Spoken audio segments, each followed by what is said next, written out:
to these NFL stars, then fell off.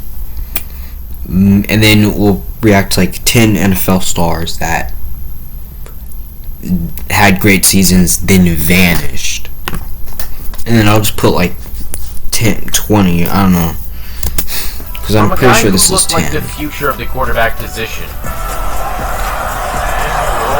stays on his feet, gets it off, and it's a touchdown. Wentz. Touchdown. To a linebacker so good, he was a lock for the Hall of Fame. These guys had everything until it all fell apart. Today we're looking at some of the biggest nosedives in NFL history. And this is actually a part 2, so I will link part 1 at the end if you'd like to stick around and enjoy that. Back in 2017, Carson Wentz looked like he was about to become a legitimate superstar. Wentz trying to convert on 4th down, and what a catch by Jeffrey! After a solid rookie year with 3,782 yards and 16 touchdowns, he made a massive jump in year number 2. He had 3,296 yards, 33 touchdown passes, and only 7 interceptions, despite missing the final 3 weeks of the year. A lot of people had him as an MVP favorite.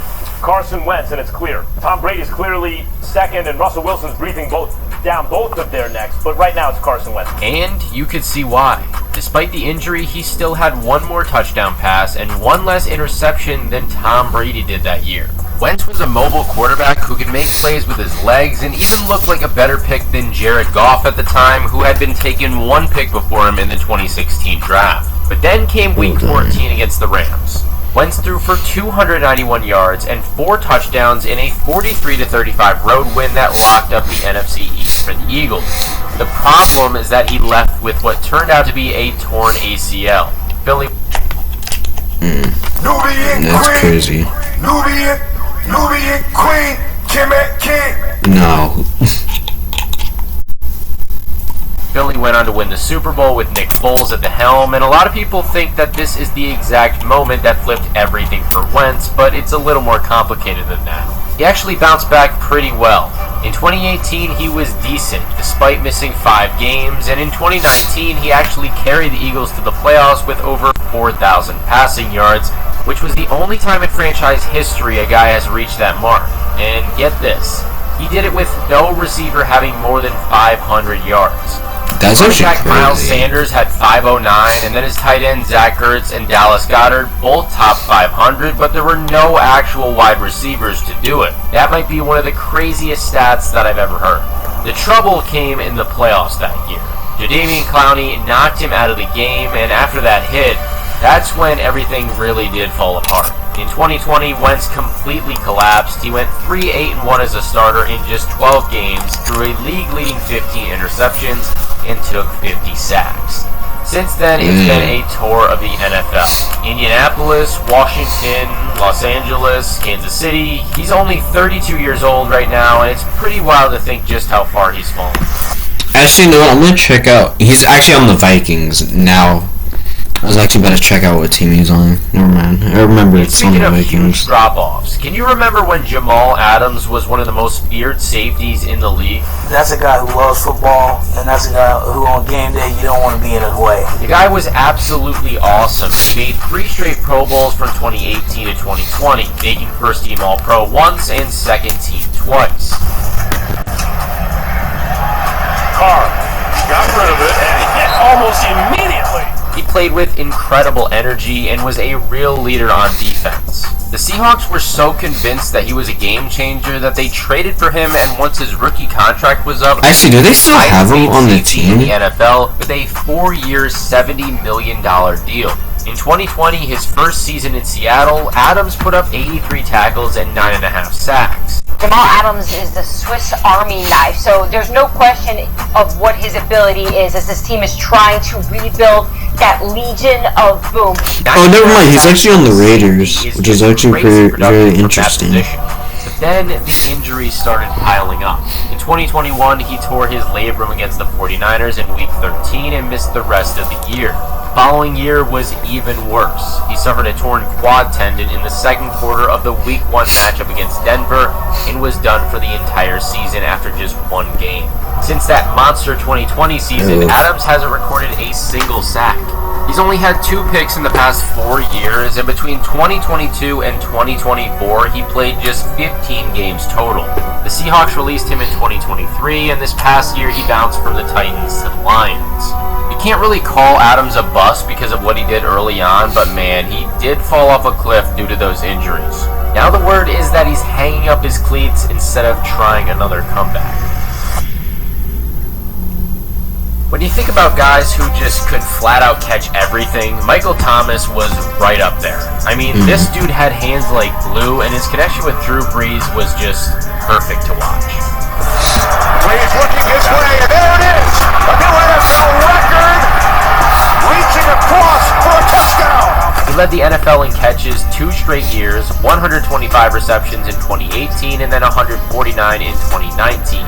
That 2019 I'm actually surprised he actually isn't signed like to an NFL roster right now.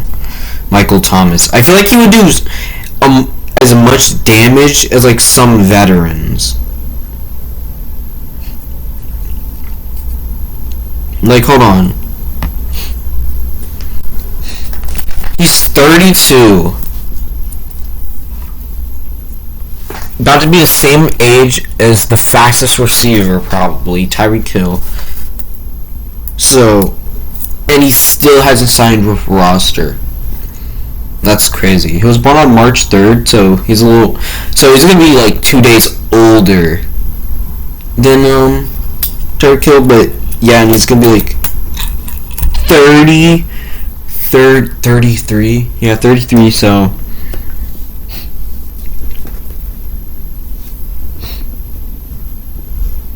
Dang. That's crazy. Hold on, I'm gonna be right back.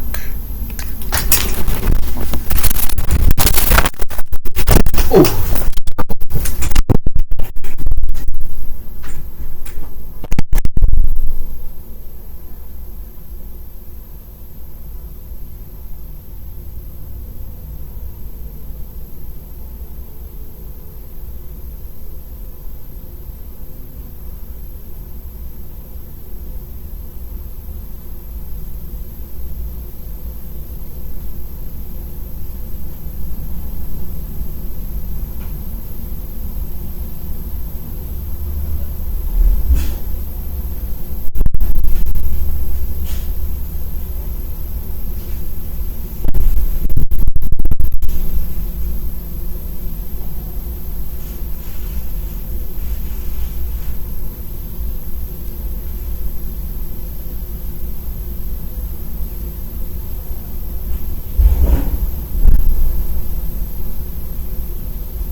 Guys, just imagine the NFL that's of like people who fell off. Like they're like very gone.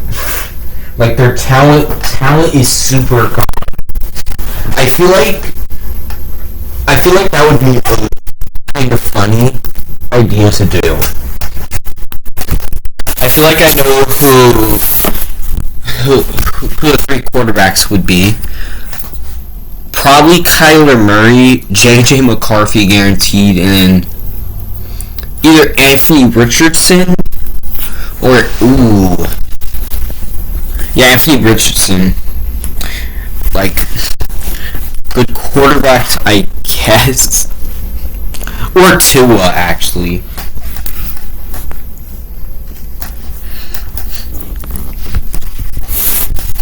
Because they have all fallen off. Very insane. Like leading the league with 1,725 receiving yards. I mean, I guess J.J. McCarthy, 2 first-team All-Pro selections and offensive. I mean, he is still the guy was having one a player, but he's not like a good player. And okay, sure, he was never gonna burn anyone with his speed too often, but his route running was so clean that it didn't really matter. He knew exactly how to get open almost all the time. Then 2020 happened. Thomas got hurt in the first game, injuring his ankle. He only played 7 games that year, then missed all of 2021 with more problems.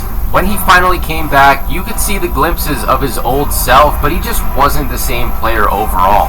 16 catches for 171 yards in 2022, then 39 catches for 448 yards in 2023.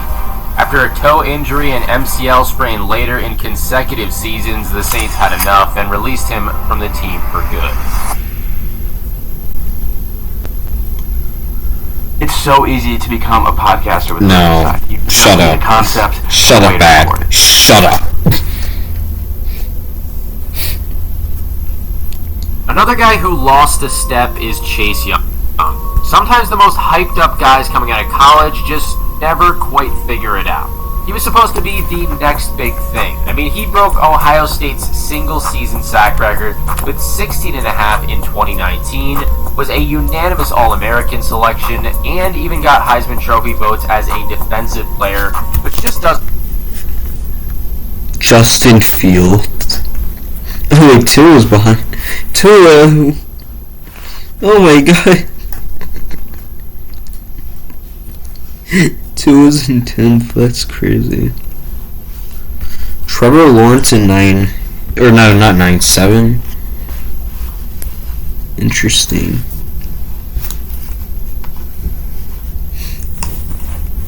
There's a lot of running backs.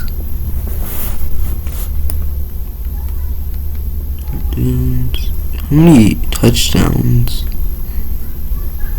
Oh my god, Joe Burrow, 60 touchdowns, 6 interceptions. That's actually diabolical. You know what's also diabolical? Justin Fields coming in third, right? Even though he had more touchdowns than Jalen Hurts and less interceptions. You know, college ball is just super weird. Like doesn't that. happen too often. His rookie year with Washington looked pretty promising too. He won Defensive Rookie of the Year with 7.5 sacks, a fumble recovery for a touchdown, and 44 tackles. Not bad at all for a first-year guy, and it seemed like all that college hype was going to pay off huge. Then 2021 came around, and everything fell apart. Young was having a decent season. 26 tackles, 1.5 sacks, 2 forced fumbles, when he tore his ACL and patellar tendon in Week 10 against Tampa Bay. Since coming back, he's been bouncing all over the league. Washington traded him to San Francisco in 2023, where he managed 7.5 sacks total between both teams. He even got a sack in the Super Bowl, and this past season with New Orleans, he had 5.5 sacks and 31 tackles, but never started in a single game. Watching him play now, he just looks like a completely different player. I mean, those injuries really wrecked his confidence, I feel like. If he just can't run straight past you at the moment, he's not very effective. It's crazy. But we can't talk about running straight past you without bringing up Colin Kaepernick. Over 6 seasons with the 49ers, his numbers were pretty solid. 12,271 yards, 72 touchdowns, 30 interceptions, and his worst passer rating was a 78.5 in 2015. He had some epic moments, for sure. But you really can't get away from the fact that his record was 28-30, and teams started really figuring out some big holes in his game. Kaepernick was basically a half-field grader. In other words, he could only go through his options on one side of the field. I know nobody was ever going to mistake him for Tom Brady when it came to pure passing, but he was still decent for sure. The trouble is, when Jim Harbaugh left and defenses got wise to his tendencies, Kaepernick just couldn't adjust. And then there was 2016. Kaepernick started kneeling during the national anthem to protest police brutality and racial injustice. The whole thing just blew up, especially when Trump got involved.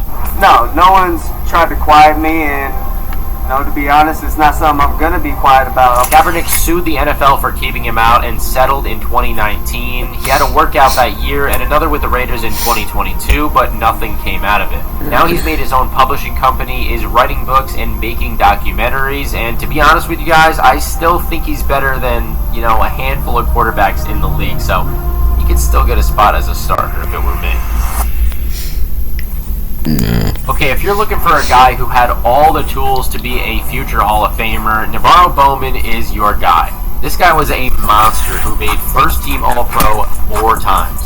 And the crazy part is, one of those came in 2015, right after he missed all of the 2014 season with a torn ACL and MCL. Playing next to Patrick Willis, these two were part of possibly the nastiest linebacker duo that we have ever seen.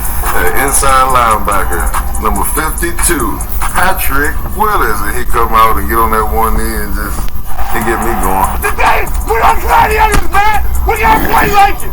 Let's play like brothers, man. Hey, your body, we fall together, we rise. The sad thing is, Bowman's body basically gave up on him even though his talent was still there. Going from a torn knee to eventually tearing his Achilles meant he lost a step. When he came back in 2017, you could tell that Father Time and all those injuries had definitely caught up with him. When he got benched, Bowman was not having it and let everybody know, leading the 49ers to cut him. He finished the year with Oakland, 127 tackles between both teams. Then he sat out 2018 and retired in 2019 with 798 tackles, 14 sacks, and 5 picks in 7 years. That's actually really These days, crazy, he's though. become a coach, teaching the next generation of guys how to do it with the Chargers.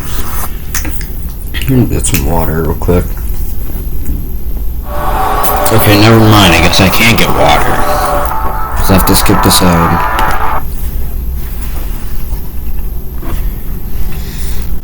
You know the 40-yard dash record Chris Johnson set at the Combine? The second he ran that time, you just knew this guy was going to be different. I mean, he was stupid fast.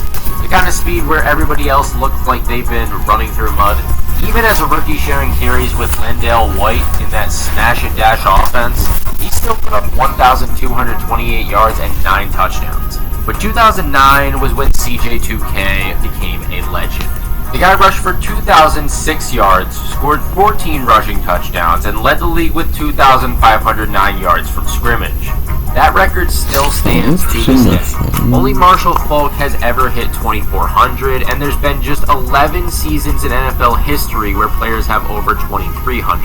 CJ2K was the ultimate volume guy. You hand him the ball 25 times, he gets stuffed on maybe 15 of them, and every now and then he's going to break one to the house.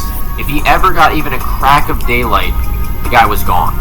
We haven't really seen anyone like that since. The whole Adrian Peterson versus CJ2K rivalry was really something to watch. It kind of reminded me of Barry Sanders and Emmitt Smith going at it. Unfortunately, he started going downhill in 2011 when he held out for that big contract. He became the highest paid back in the league, but barely hit 1,000 yards. Then he really fell off in 2014 with the Jets. Just 663 yards in 16 games, the first time that he ever went under 1,000. And the guy never played a full season after that. Sean Merriman is another guy who came into the league ready to destroy people. He was basically shot out of a cannon from day one. That lights out nickname was perfect because that's exactly what he did to quarterbacks. Just wipe them out. 10 sacks as a rookie was already good, but then what happened in year 2 was just stupid. 10 sacks is not that bad. With 17 sacks, despite missing 4 Okay, 7 more. Let that sink in. He sat out a quarter of the season and still had more sacks than everybody else in football. His best game that year was against Seattle in Week 16, where he got 3.5 sacks to help the Chargers win at 20-17. And the next season, another 12.5 sacks. So we're talking 39.5 sacks in his first 42 games, which is crazy good production, and he made the Pro Bowl all 3 years.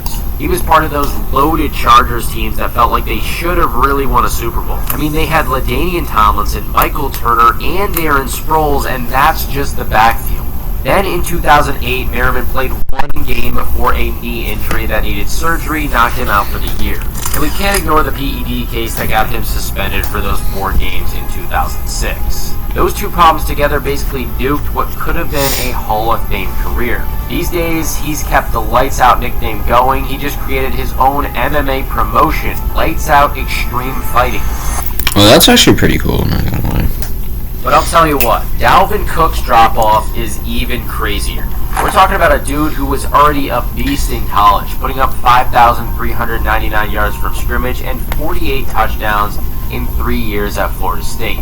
Back-to-back 20-touchdown seasons as well. Then in the NFL, his first game of 2017, Cook broke Adrian Peterson's rookie record with 127 rushing yards. Then, boom, he tears his ACL against Detroit in Week 4, and he's done for the year. 2018 was another injury-filled mess. But from 2019 to 2022, the guy was unstoppable. 6,423 yards from scrimmage, 46 total touchdowns over those 4 Pro Bowl years. What he does on the field is jaw-droppers. Here's Cook, bouncing it, end zone, what a start! The Vikings loved him, but when they asked him to take a pay cut in June of 2023, Cook said no thanks and then got cut. That's when things completely went off the rails for him. In 2023, he started just 1 game out of 15, had only 214 rushing yards and no touchdowns. This is a guy who used to score for fun, and suddenly he couldn't even sniff the end zone. The past year with Dallas was even worse, 8 carries for 20 yards total. Since leaving Minnesota, he's been with the Jets, Ravens, and Cowboys, and you just can tell something's really wrong. The quick cuts are gone, there's no burst through the holes, and he can't bounce anything outside anymore. It's crazy to think that he was only 27 years old in that last season with the Vikings. That should have been his absolute prime, not the beginning of the end. But there's one guy that's fallen off even faster than Cook. 3 first-team All-Pros and 1 second-team in just 4 years. Hey, we gotta find a way to get a takeaway. We gotta find a way. He attacks the ball like I have never seen before. The ball's everything, man. Yes, sir. So we take pride in everything we talk about. Take a punch at the ball. It's Patrick. Throws an interception at the 35-yard line. Darius Leonard with the ball. Darius Leonard to the end zone. His rookie year in 2018 was wild. He led the whole league with 163 tackles, forced 4 fumbles, knocked down 8 passes, and picked off 2 more. That Week 2 game against Washington was very good. 19 tackles and a sack. Then the very next week, he had 13 tackles and 2 sacks. In his first 33 games, Leonard had more takeaways than any other linebacker in football. The guy was on a straight Hall of Fame track, and man, imagine if Andrew Luck had stayed healthy to play with him after that rookie year. He just makes those special high-effort plays that an ordinary linebacker cannot make. But then Shaq's body started breaking down. After 2021, he needed back surgery to fix some nerve issues with his disc. 2022 was a disaster. He missed the first 3 weeks, came back in Week 4 and immediately got a concussion and broke his nose, missed 3 more games, and then his back started acting up again and he was done in November. He signed with Philly in 2023 but didn't even play in 2024. At least he got paid by the Colts before it all fell apart though. Now he's coaching high school ball in South Carolina, a pretty quiet ending for a guy who looked like a lock for camp. So today we've had injuries, bad coaching decisions, sometimes just bad timing. That's all it really takes to derail what looks... Dang. That is crazy. I'm actually going to have to cut it short, because I feel like I want to do a part 2, and I don't want this one to be long, so I'll see you all in the next one. Peace out. Bye, guys.